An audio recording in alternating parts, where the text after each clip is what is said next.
Un éclat lumineux était visible de loin, tandis qu'un aigle survolait un précipice. Parmi les 3 personnes présentes en ce lieu, l'une semblait en difficulté. Les 2 hommes disaient à Iu qu'il aurait peut-être plus de chance dans sa prochaine vie. Pendant que l'aigle continuait son vol, le jeune homme fut poussé du haut de la falaise. Durant sa chute, quelque chose se produisit qui écarquilla ses yeux, comme s'il avait aperçu une vérité dans un autre monde, complètement différent. Le protagoniste semblait avoir été transporté dans une autre dimension. Des lumières apparaissaient à l'extérieur d'une construction, et à l'intérieur, il semblait y avoir quelqu'un. Une statue était vénérée. C'était un lieu sacré pour les cultivateurs qui célébraient leur maître pour être parvenus avec succès à un niveau supérieur. Cet endroit était connu sous le nom de Tour des Cieux. Une entité immense, ressemblant à une bête spirituelle, parlait au maître, affirmant qu'il n'utiliserait pas ce pouvoir pour l'instant et qu'il retournerait à la tour, restant silencieux. Pendant ce temps, dans un château sombre et gothique, sous une lune rouge sang, des chauves-souris volaient autour. Un homme aux cheveux blancs et aux yeux perçants réfléchissait à la manière dont les orientaux continuaient de défier son autorité.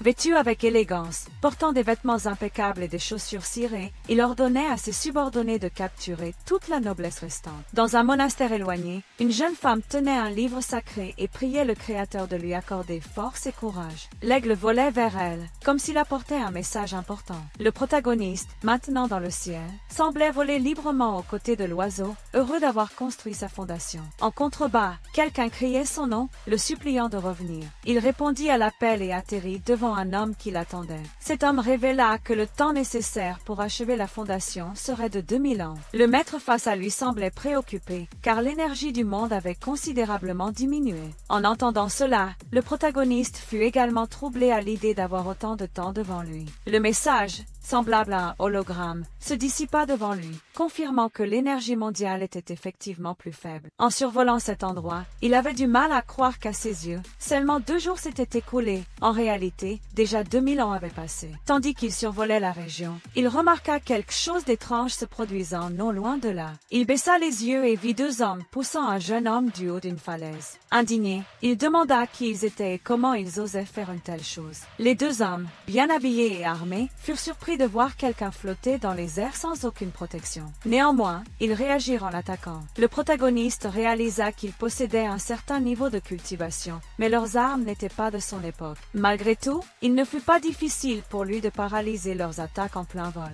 Il décida de capturer les 2 hommes pour en savoir plus sur cette nouvelle ère. D'un simple mouvement des mains, il projeta son pouvoir sur les 2 hommes, les frappant de plein fouet et les laissant paralysés. Cependant, il fut surpris de constater à quel point ils étaient extrêmement fragiles, incapables de résister même à une quantité minimale de force. Le protagoniste, aux cheveux noirs et longs, observait tout cela caché derrière un buisson. Son regard était fixé sur le jeune homme qui avait chuté du précipice. À côté du corps inerte, un objet étrange touchait quelque chose d'inhabituel. Curieux, il décida de le ramasser. Involontairement, répondit à un appel. De l'autre côté, quelqu'un criait. En examinant l'appareil, il réalisa qu'il ne contenait aucune énergie spirituelle, mais pouvait néanmoins transmettre du son. Il en conclut alors qu'après 2000 ans, le monde avait changé et que de nombreux dangers pourraient survenir, il serait nécessaire d'adopter une nouvelle identité. En regardant le jeune homme tomber, il déclara qu'il prendrait ses affaires et lui offrirait une sépulture appropriée. Tout en adoptant l'apparence du garçon, il pensa que s'il avait des ennemis ou des dettes en suspens, il se chargerait de les régler une par une. Pendant ce temps, dans la ville universitaire de Rizu,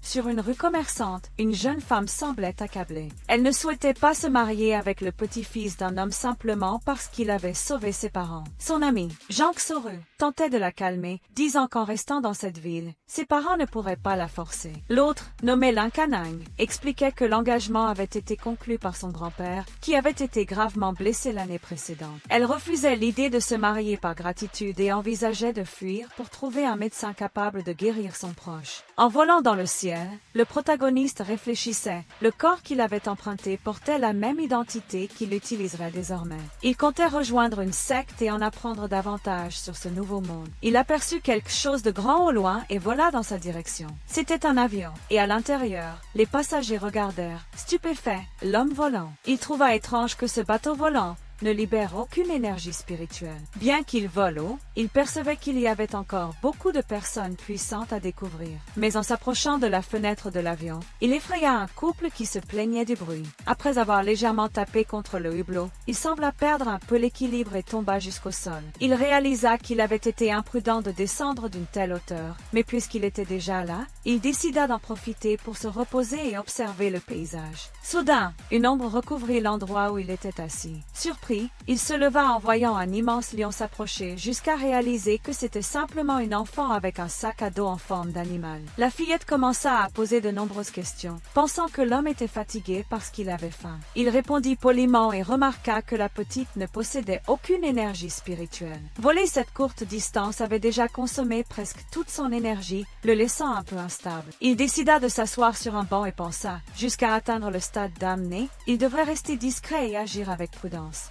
Tandis qu'il réfléchissait au changement du monde, la jeune fille qui se trouvait à proximité lui offrit un encas, pensant qu'il avait besoin de reprendre des forces. Le protagoniste la remercia et suggéra qu'ils mangent ensemble. Ce fut la première fois qu'il goûta des frites, assis sur un banc dans un parc. Tout en mangeant, il observait les mouvements autour de lui et pensait que le monde était devenu chaotique. Les mortels ne portaient même plus de vêtements appropriés. Cela attira son attention lorsqu'il vit passer quelques filles habillées de manière très courte. Même face aux difficultés de la vie, il remarqua que les enfants conservaient encore leur innocence. La nature humaine, à bien des égards, restait inchangée. À ce moment-là, la petite fille prêta attention en entendant la voix de sa mère l'appeler. La femme, visiblement inquiète, ne savait pas où se trouvait sa fille. Vêtue de manière élégante avec une posture raffinée, elle était accompagnée de 2 gardes du corps. En voyant sa mère, la petite sauta du banc et courut vers elle. L'un des gardes du corps, sans poser de questions, se précipita immédiatement sur le protagoniste, essayant de le frapper.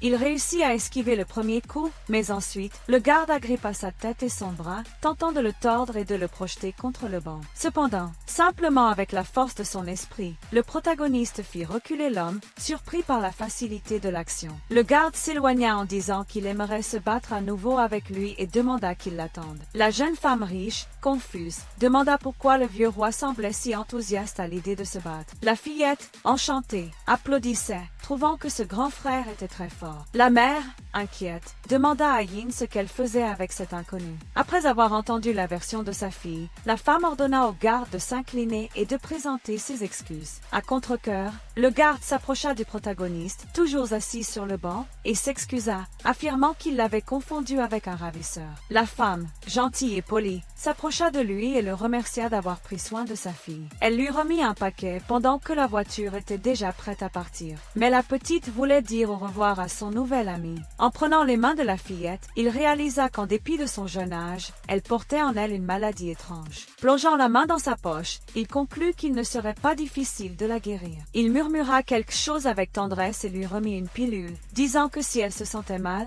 elle pourrait manger ce bonbon. Après cela, la petite alla retrouver sa mère dans la voiture et agita la main pour dire au revoir. Le chauffeur informa la femme qu'ils avaient un rendez-vous important avec le médecin miraculeux, le docteur Xue. Il remarqua également que la fillette tenait quelque chose dans ses mains et elle demanda à jouer un peu avant de le jeter. Pour lui faire plaisir, la mère dit qu'il pouvait nourrir de grands espoirs avec le médecin. Pendant ce temps, la petite semblait fascinée par la pilule qu'elle tenait dans sa main. Mais, soudain, elle commença à se sentir étourdie et faible. Inquiète, la mère demanda comment elle allait et pria le chauffeur de conduire plus vite, impatiente d'arriver au rendez-vous avec le médecin miraculeux. La petite fille, tenant la pilule avec tendresse, se rappelait des mots doux que le jeune homme avait prononcés dans le parc. Pendant ce temps, dans la maison du docteur Xue, le médecin organisait ses anciens livres de guérison et études. Soudain, il entendit un coup désespéré à la porte. La femme entra précipitamment, les yeux remplis de larmes, et implora au docteur de sauver la vie de sa fille. Le médecin, gardant son calme, lui demanda de se calmer, car sauver des vies était sa mission. Après avoir examiné le pouls de la fillette, il fit une pause et, avec un soupir lourd, dit à la dame qu'elle devait se préparer au pire. Malheureusement, il n'y avait plus rien qu'il puisse faire. En entendant ces mots, la mère sentit son cœur se serrer. Des souvenirs des moments heureux passés avec sa fille affluèrent et, désespérée, elle tomba à genoux aux pieds du médecin, suppliant de l'aider. Mais il expliqua, avec sincérité, que tout ce qu'il pouvait faire était d'atténuer la douleur de l'enfant. C'est alors qu'il révéla quelque chose d'important. Seule la légendaire pilule de rajeunissement aux 9 révolutions pourrait la guérir. Pendant qu'il parlait, la fillette, encore en possession de la pilule dans ses mains, commença à exhaler un parfum doux mais intense. Le médecin remarqua cette odeur inhabituelle et, en regardant vers la petite, vit quelque chose tomber de ses mains. Rapidement, il saisit la petite sphère avant qu'elle ne touche le sol. En approchant la pilule de son nez, il reconnut immédiatement son arôme caractéristique. C'était exactement la formule rare dont ils avaient besoin. Surpris, il demanda à la mère où elle avait obtenu cela. Elle raconta qu'il y a quelques jours, ils avaient aidé un homme humble dans le parc et en guise de gratitude, il avait donné la pilule à la fillette. Le médecin, incrédule, confirma que cette pilule pouvait effectivement être le salut de l'enfant. Parmi des larmes d'émotion, la mère demanda si sa fille pourrait survivre. Le médecin leva les mains vers le ciel, proclamant qu'il était le meilleur dans ce domaine et garantissant que personne ne surpassait son habileté. En remettant la pilule à la petite fille, il dit à la mère que le jeune homme qui l'avait donné n'était pas un mendiant ordinaire et qu'avec du repos, Yéna irait bien. Reconnaissante, la femme écouta le médecin dire qu'en réalité, elle devait remercier le jeune homme qui avait remis la pilule. Curieux, il demanda qu'elle le présente à cet homme, car il souhaitait en savoir plus sur lui. Cependant, la femme avoua qu'elle ignorait également qui il était.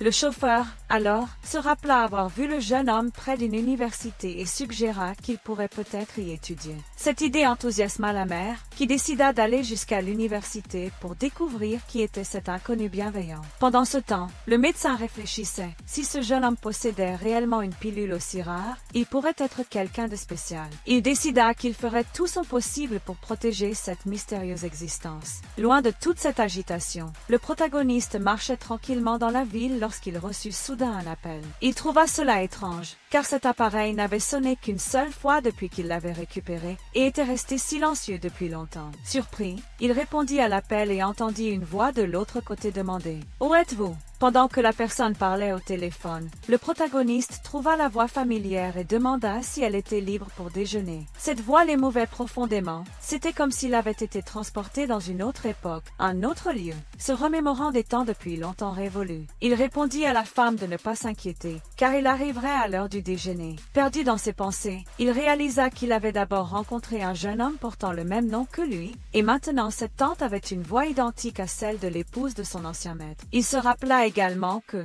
avant de partir, son maître avait laissé certains objets précieux dans la propriété de la secte. Peut-être que ces objets pourraient l'aider à trouver des réponses. Dans la grande demeure, quelqu'un fut mécontent d'apprendre que la tante Zoé avait invité cet inconnu à déjeuner. Une amie commenta qu'il pourrait surprendre par sa beauté, mais la jeune fille répondit qu'elle n'était pas aussi superficielle. L'autre le compara à Zenchon, le président du conseil étudiant. Pendant qu'elles discutaient, elles entendirent quelqu'un arriver et demander si la tante Zoé était à la maison. De l'extérieur, le visiteur questionna si c'était vraiment le village de la montagne Yunu mentionné par Zoé. En les appelant, les deux filles observaient tout en se cachant derrière des buissons. Elles se rappelèrent que le garde du corps était parti chercher la tante et qu'elles étaient seules dans la villa. Elles décidèrent d'en profiter. La blonde aux longs cheveux ordonna « Appelez le roi lion ». L'immense animal surgit des ombres et bondit vers la porte, visant le protagoniste. Grondant avec force, il semblait prêt à attaquer. La jeune fille aux cheveux courts demanda, incertaine, si leur plan fonctionnerait vraiment. Mais, à leur grande surprise, l'inverse de ce qu'elles attendaient se produisit. Au lieu d'attaquer, le roi lion se comporta comme un chat domestiqué. Le grand félin s'approcha du jeune homme et commença à se frotter contre les barreaux, presque comme un chien quémandant de l'affection. Tout en caressant l'animal, le protagoniste entendit à nouveau cette voix familière.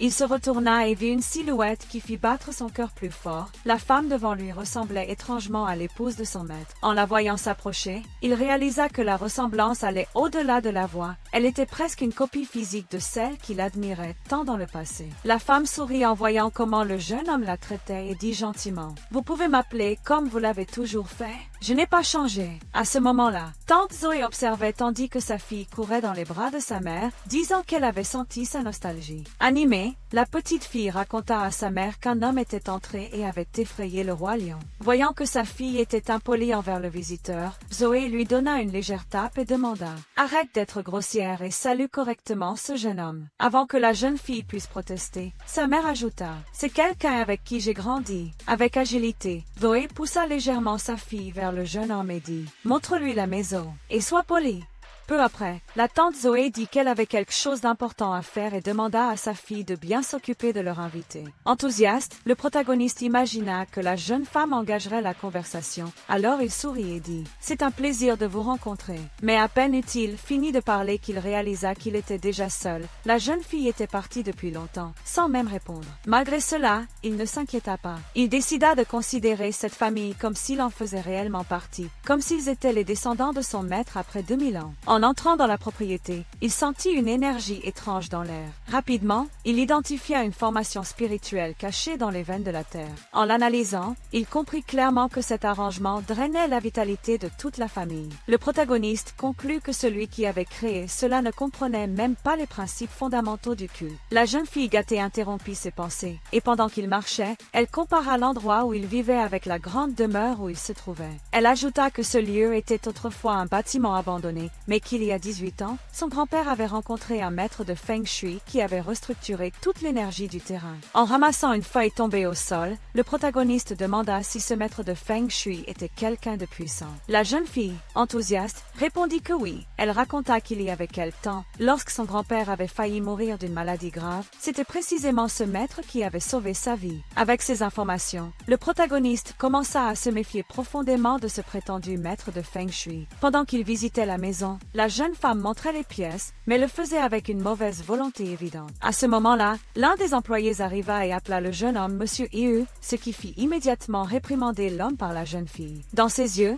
il semblait inacceptable que quelqu'un traite cet inconnu avec autant de respect. Malgré tout, le héros resta calme et courtois, espérant que, avec le temps, leur relation s'améliorerait. Après le déjeuner, les deux filles caressaient le chien. Xarol, visiblement contrarié, pensait que sa mère exagérait en recevant l'invité comme s'il faisait partie de la famille. Son ami suggéra qu'elle devrait passer plus de temps à l'école et éviter de rentrer tôt, ou alors rejoindre l'équipe du professeur Wang. La jeune blonde trouva l'idée brillante et décida d'appeler le professeur encore ce jour-là pour commencer à participer au cours. En regardant par la fenêtre, elle planifia de rester occupée jusqu'à la fin de l'année, laissant le jeune homme seul dans la villa. Son ami trouva l'attitude un peu cruelle, mais n'insista pas. Pendant ce temps, le protagoniste discutait calmement avec la tante Zoé et lui remit une pilule de santé à apporter au grand-père de Yoon. La femme accepta le cadeau avec gratitude, visiblement heureuse de sa gentillesse. Il l'accompagna jusqu'à la voiture, réfléchissant que, grâce à cette aide, il avait désormais une identité intéressante et acceptée dans la société. Lorsqu'elle partit, le jeune homme décida de se reposer un jour avant d'entrer officiellement à l'université qui, en réalité, était une secte déguisée. Mais soudain, il sentit une forte intention meurtrière venant de loin. Il avait raison,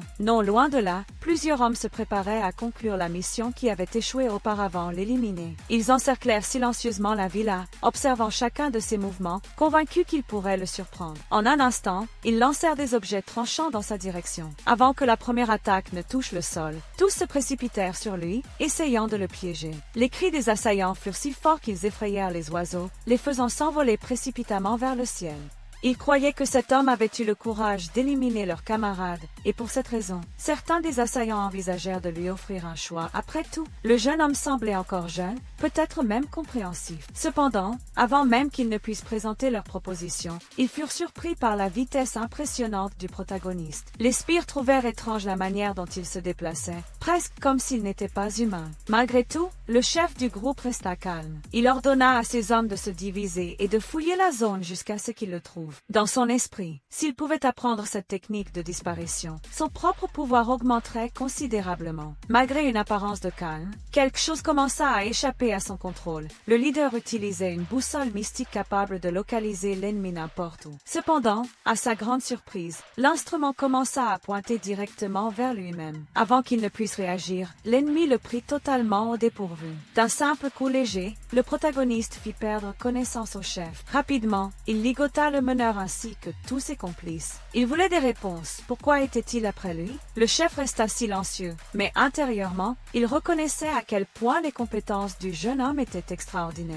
Cependant, il était encore plus effrayé par autre chose, quelqu'un dans l'ombre. C'est pourquoi, avec ses hommes, il choisit d'ingérer du poison, préférant mourir plutôt que d'affronter cette autre figure mystérieuse. En voyant cela, le protagoniste réalisa qu'il faisait partie d'un escadron hautement entraîné et loyal. Sans comprendre qui exactement avait été offensé à travers sa nouvelle identité, il décida qu'il valait mieux se renforcer davantage. En créant une flamme bleue dans ses mains, il la lança sur les corps au sol, effaçant toute trace du lieu. Après cela, il se dirigea tranquillement vers l'université. Ailleurs, certaines personnes enquêtaient sur la disparition du groupe envoyé pour éliminer le protagoniste. En vérifiant les systèmes de communication, ils remarquèrent que les soldats ne donnaient aucun signe de vie, c'était comme s'ils avaient simplement disparu. Cela mit l'homme dans l'ombre extrêmement en colère. Avec d'immenses ressources à sa disposition, il tenta de localiser les membres disparus en utilisant un drone. Après avoir analysé les données collectées, il constata qu'une bataille avait eu lieu là où les soldats avaient disparu. Furieux,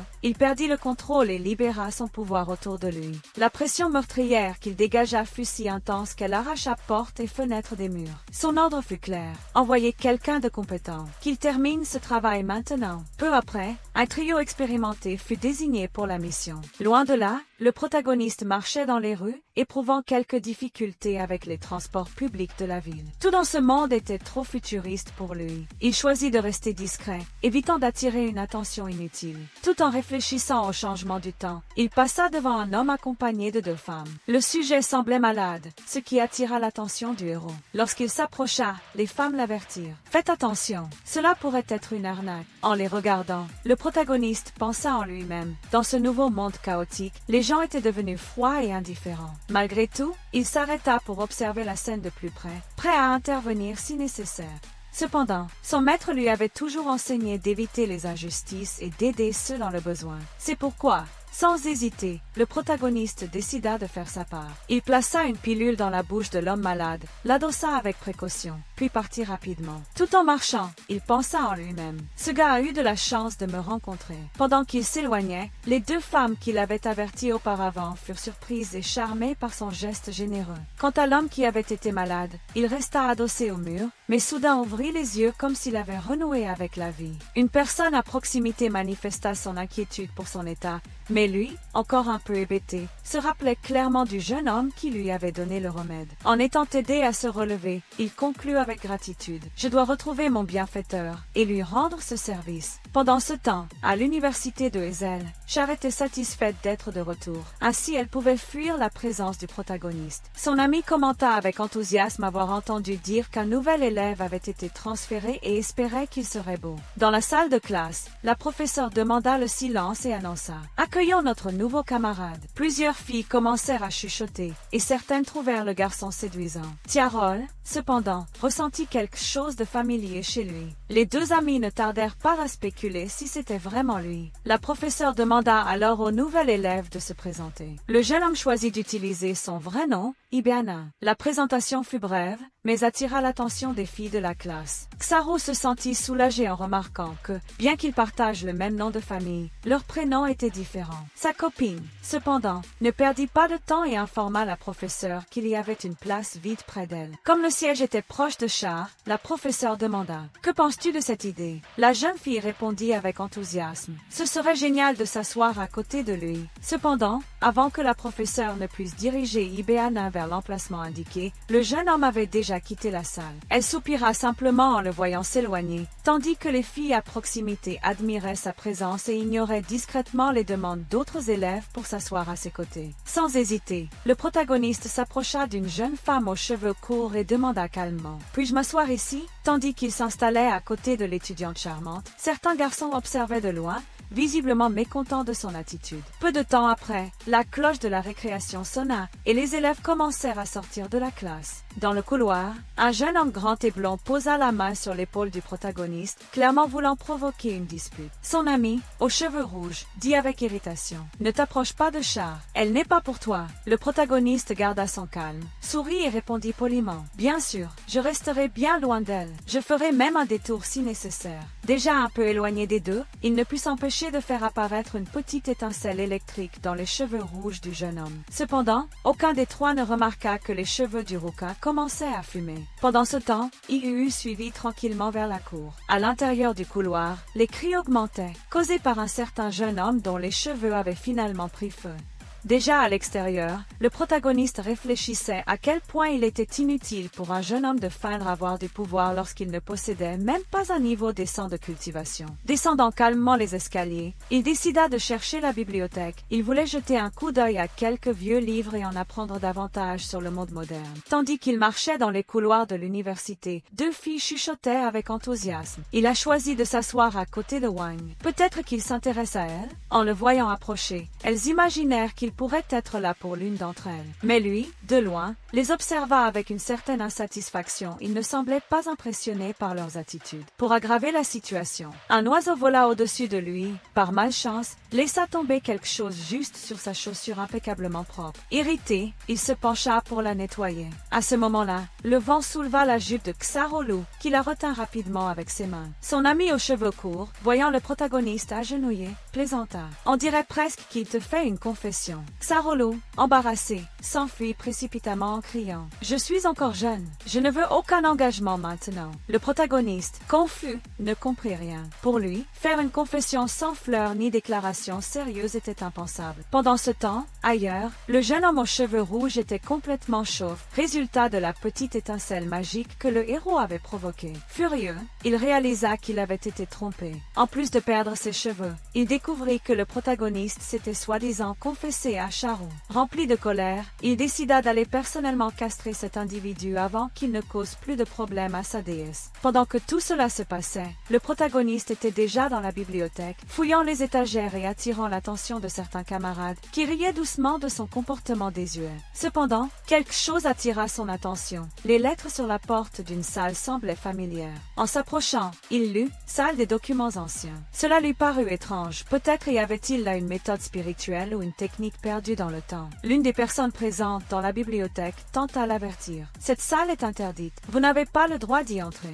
Peu après, un professeur entra et demanda le silence. « C'est un lieu d'étude. Pas de bavardage. » Un des gardes demanda « Êtes-vous venu chercher un livre spécifique ?» Le professeur répondit « J'ai besoin de certains documents anciens. » Après avoir vérifié la liste, il trouva cela étrange. « Quelqu'un est entré dans la salle des documents anciens ?» La porte est ouverte. Le garde répondit immédiatement « Je vais attraper celui qui est entré sans autorisation. » À l'intérieur de la salle, insouciant, le protagoniste feuilletait quelques textes intéressants, sans se rendre compte qu'il était sur le point de se faire prendre. Soudain, le garde arriva en criant « Sortez d'ici immédiatement. Comment osez-vous entrer sans permission ?» Il posa la main sur son épaule, exigeant qu'il parte sur le champ. Le protagoniste répondit simplement calmement « Je suis ici pour lire. Quel est le problème ?» Mais le garde ne voulut pas entendre d'explication, pensant qu'il n'avait pas les qualifications nécessaires pour être là. Le professeur, qui suivait la situation, avertit « Faites attention avec ces documents. Ils sont rares et très anciens. » Tandis que le garde insistait pour l'expulser, le professeur demanda « Attendez un peu. Il me semble familier. » C'est alors qu'il se souvint. C'était le jeune homme qui l'avait aidé quelques jours auparavant, dans le parc. Alors que le garde voulait le punir, le professeur changea complètement d'attitude. « Excusez-vous. Maintenant. » Entendant la réprimande du professeur, le garde se rétracta immédiatement, imaginant qu'il avait offensé quelqu'un ayant des connexions puissantes. Pendant ce temps, certains élèves chuchotaient entre eux. « Ce gars ne sait même pas lire correctement. Il est juste venu ici pour causer des problèmes. » Wang, qui observait de loin, pensait que ces garçons aimaient faire tout un drame pour rien. Cependant, elle vit là une opportunité parfaite pour tester si son bienfaiteur pouvait vraiment comprendre les textes anciens. Voyant l'agitation croître, le protagoniste imagina avoir commis une erreur dans sa nouvelle identité et savait qu'il ne pouvait pas perdre cette façade. Par conséquent, il fit de son mieux et lut à voix haute un passage d'un manuscrit ancien. Chaque mot prononcé par le jeune homme attira l'attention du professeur, qui, surpris, réalisa qu'il ne lisait pas seulement correctement, mais comblait également les lacunes manquantes dans le texte. C'était précisément sa propre recherche, et chaque mot lu était incroyablement précis. Autour d'eux, tous furent intrigués. Ce jeune homme avait-il vraiment lu correctement? Lorsque le protagoniste se retourna pour regarder le professeur, il remarqua qu'il était penché, comme s'il avait été bouleversé par les mots entendus. Inquiet, il demanda « Ça va, monsieur ?» En se relevant, le professeur répondit que oui, mais le protagoniste ressentit quelque chose de familier chez lui. Après un moment de réflexion, il le reconnut. C'était le même homme qu'il avait aidé quelques jours plus tôt. Cependant, cela n'avait aucun sens. La pilule qu'il lui avait donnée aurait dû le rendre fort comme un taureau, et non aussi fragile et épuisé. Soupçonnant que le professeur en voulait davantage, le héros décida de quitter rapidement cet endroit. Pendant ce temps, le professeur demanda au garde de vérifier quel livre l'élève avait pris. Après un certain temps, le garde apporta le livre. En le voyant, le visage du professeur se tordit de stupeur. Comment quelqu'un d'aussi noble pourrait-il choisir un livre aussi simple? Loin de là, alors que le protagoniste quittait la bibliothèque, il était suivi à distance par le trio envoyé pour venger l'incident avec Charon. Il remarqua facilement qu'il le surveillait. De plus, il perçut que deux groupes distincts suivaient ses traces. Avec un large sourire aux lèvres, il décida de jouer un peu avec eux. Des heures passèrent. Il permit à ces groupes de le suivre jusqu'à la maison où il résidait. Soudain, il s'arrêta, se retourna avec un air moqueur et demanda « Vous m'avez suivi tout ce temps? Vous ne voulez pas faire une pause ?» Le premier groupe, le trio de l'école, cherchait vengeance pour s'être supposément déclaré à la déesse Charon. C'est pourquoi le chauve récent le poursuivait avec l'intention de le castrer. Quant au second groupe, il semblait plus organisé et expérimenté, ayant ses propres raisons pour éliminer le protagoniste. Rapidement, les deux factions entrèrent en conflit, s'attaquant mutuellement. Le second groupe, plus préparé, commença à dominer le premier avec facilité. Un des masqués cria à ses compagnons « Récupérez la chose en premier !» Cela commence sérieusement à irriter la cible. Le protagoniste, entouré par tous, se sentait comme s'il était poursuivi par des mouches. Tous exigeaient qu'il remette quelque chose qu'il ne connaissait même pas. Lorsqu'il dit qu'il ne savait pas de quoi il parlait, ils l'accusèrent de mentir et avancèrent pour l'attaquer sans raison. D'un mouvement rapide, il bondit en arrière, esquivant tous les coups. Le chef du groupe, un homme masqué avec une capuche noire, déclara froidement « Je ne te laisserai pas t'échapper à nouveau. » Mais le protagoniste en avait assez de cette situation. Irrité par l'insistance de tous, il invoqua violemment plusieurs chaînes mystiques en direction des assaillants, les clouant au sol. Les fixant avec sérieux, il exigea « Je veux savoir maintenant, pourquoi essayez-vous d'éliminer la famille de mon maître ?